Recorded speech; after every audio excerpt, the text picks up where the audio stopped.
万万没想到，历史上皇帝与太监的真实原声讲话是这样的。下面这些珍贵历史影像资料，便分别真实记录了清朝最后皇帝溥仪与太监孙耀庭在镜头前的讲话场景。下面让我们一起来听听第一段溥仪视频，拍摄于1929年民国时期，记录了溥仪于天津首次公开讲话录像。今天我站在这个镜子前头，对于这个世界文明的发达很感有兴趣，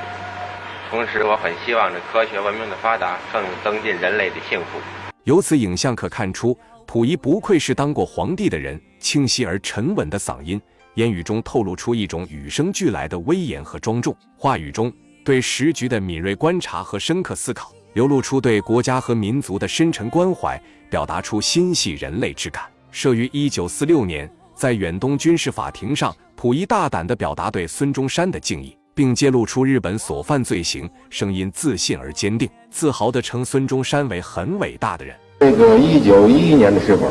当那个时候中国革命的时候呢，由这个孙中山先生领导的这个国民党，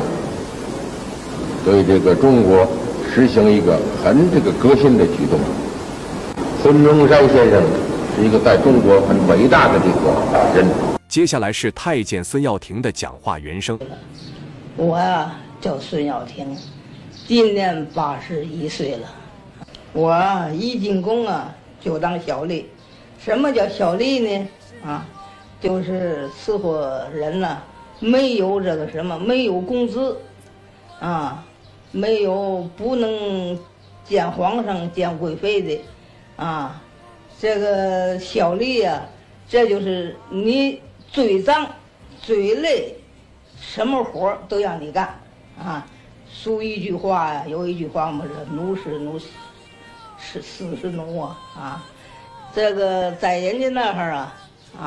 他是个瘫痪，他躺着吃饭，躺着屋的拉屎撒尿都得我人家完了之后都得我去端去都得我去倒去在那儿。皇上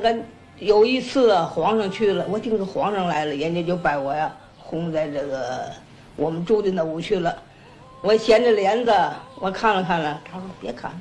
与溥仪的声音不同，孙耀庭的话语里满是道出个人家庭为了生存而被迫选择当太监的无奈，可也似乎远不像影视剧描绘的那般，太监的声音尖锐与娘娘腔，除了跟皇帝溥仪比气势不够，似乎跟普通人也没啥区别。大家听出来有什么不一样了吗？